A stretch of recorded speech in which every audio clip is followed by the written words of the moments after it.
नमस्कार, मेरा नाम है राहुल और आप देख रहे हैं पूर्वा न्यूज।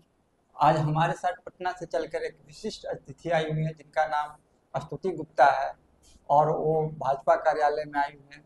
उनसे जानते हैं कि वो पटना से चलकर रोहतास जिले में भाजपा को ज्वाइन कर रही हैं, उनका क्या मकसद है।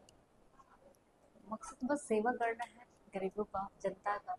हमारे बीच जो भी है, जो हमने इतनी पढ़ाई की है, हमारे परिवार में जो भी है, तो हम चाहते हैं कि हम अपने जनता के लिए कुछ करें। अभी भी हम कर ही रहे हैं। जिला पार्षद अध्यक्ष है, सदस्य भी है, जिला पार्षद के संपादक से पटना की अध्यक्ष है। तो अभी भी हम कर रहे हैं और हमें अच्छा लगता है ये करके। हमारे हस्बैंड डॉक्टर है, रेडियोलॉजिस्ट। वो कोविड के दौरान यहाँ भी कुछ दिन पोस्टेड थे वो, और वो घूम घूम के अभी जहानाबाद में पोस्टेड थे कुछ समय के लिए। फिर अभी उनका पोस्टिंग फिर यहाँ होना है, तो हम लोग यहाँ हैं सासाराम में। सासाराम हमारे भैया का ससुराल भी है, तो कोई नया नहीं है ऐसा।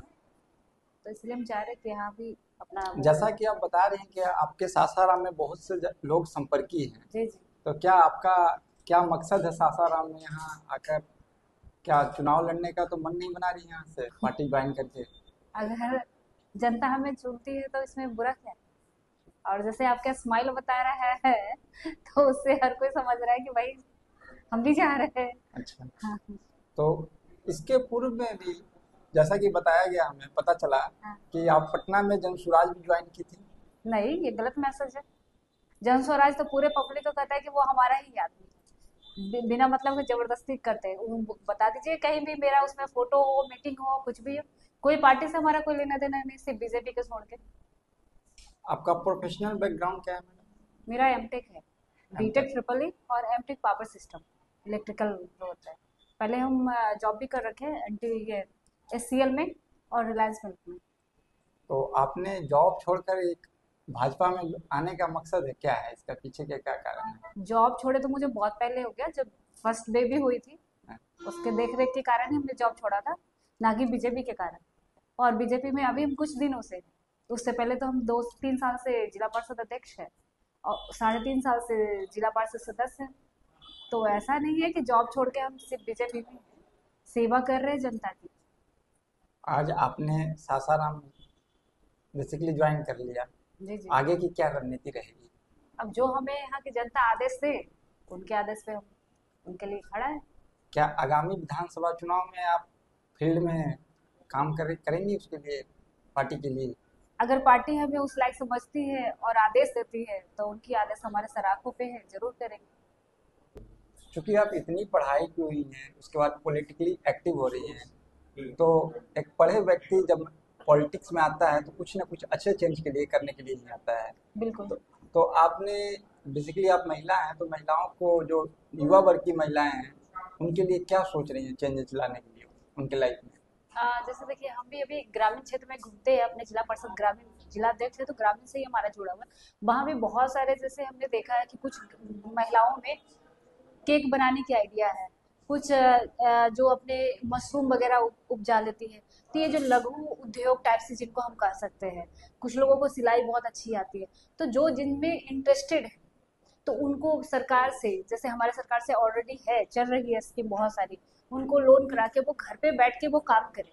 उसको प्रोत्साहन करना है, उनको पॉलिश करना है कि वो इजिली अपने सामान को ग्रामीण से लेके शहर में बेच सके। वो ट्रांसपोर्ट की व्यवस्था हो सके। जो एजुकेटेड है, वो अगर ट्यूशन देना चाहते हैं तो ऑनलाइन वो वेबसाइट बना के, इस चीज को मुझे करना है कि वो कनेक्ट हो जाए और ऑनलाइन वो ट्यूशन दे सके। बेसिकली आपका कहना है कि विमेन एम्पावरमेंट और एम्प्लॉयमेंट, हाँ। उस पे आप काम कर रही हैं। बिल्कुल। हाँ। तो क्या इसके लिए कोई सिस्टमेटिक चैन है या खुद से अकेले कर रही हैं? बिकॉज ये विदाउट चैन का तो आप अकेले पॉसिबल हो नहीं सकता है लार्ज स्केल पे। हाँ बिल्कुल, लार्ज स्केल पे नहीं हो सकता है, लेकिन इसको मेरा माइंड भी चल रहा है और इसको कर भी रहे हैं। जैसे अभी नौबतपुर में अगर आप देखेंगे तो वहाँ पे कुछ महिला अपने लिए ही काम कर रही है। हमारे संपचक में भी आएंगे तो वो अपने गांव में ही बना के गांव में ही डिस्ट्रीब्यूट कर रही है। अब गांव से अगर शहर जाते हैं तो जाने में 10-15 किलोमीटर का टाइम लगता है, कुछ अवेलेबल नहीं है। लेकिन उनको ये चीज़ पता है तो वो गाँव में इस चीज़ को पब्लिश कर रहे हैं कि हाँ हमारे पास ये अवेलेबल है, आप हमें 2 दिन पहले बताइए, ये चीज़ हम उपलब्ध कर दें। अब केक है तो लेने के लिए बाहर जाना पड़ता है, उनको वही बना के दे दिया जाए। तो इसको लार्ज स्केल में बनाने के लिए ये किस तरीके से होगा, इसको सुटेबल रूप से करना है मुझे ये चीज़। बिहार में हर एक जिले में इंक्यूबेशन सेंटर खोला जा रहा है, गवर्नमेंट के द्वारा खोल दिया गया है बेसिकली। और हाँ हाँ उसमें बिल्कुल। न्यू स्टार्टअप के लिए लोगों को प्रेरित किया जा रहा है। उसमें खासकर ग्रामीण वर्ग की जो महिलाएं हैं और जो बाहर से बच्चे पढ़ के आ रहे हैं उनको उसमें इनरोल करा के उसको लोकल बॉडी तक पहुंचाने का प्रयास किया जा रहा है। जी जी। तो क्या उस उसमें आप लोग का भागीदारी है इसमें?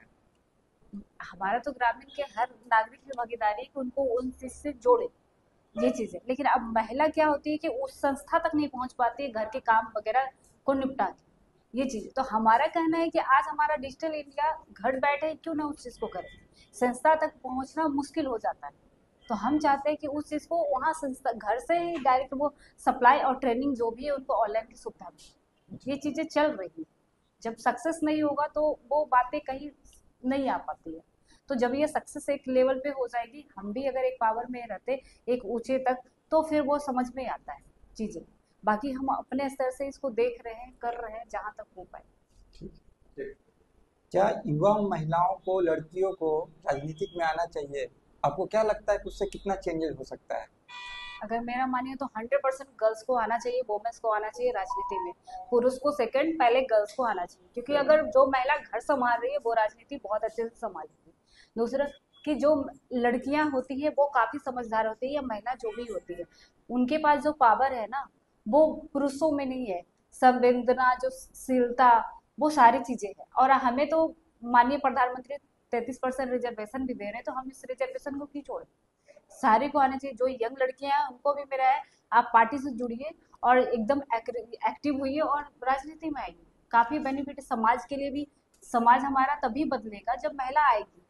महिला उन नजर से देखती है जो पुरुष नहीं देख पाते हैं।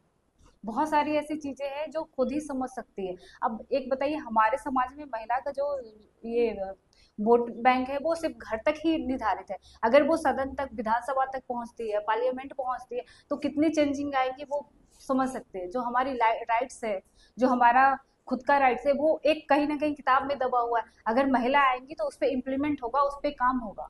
ये हमारे साथ थी स्तुति गुप्ता जी। अब आगामी विधानसभा चुनाव में स्तुति गुप्ता जी के द्वारा भाजपा के लिए क्या कार्य किया जा रहा है रोहतास में, ये देखने की विषय है। रोहतास से पूर्वा न्यूज के लिए राहुल सिंह।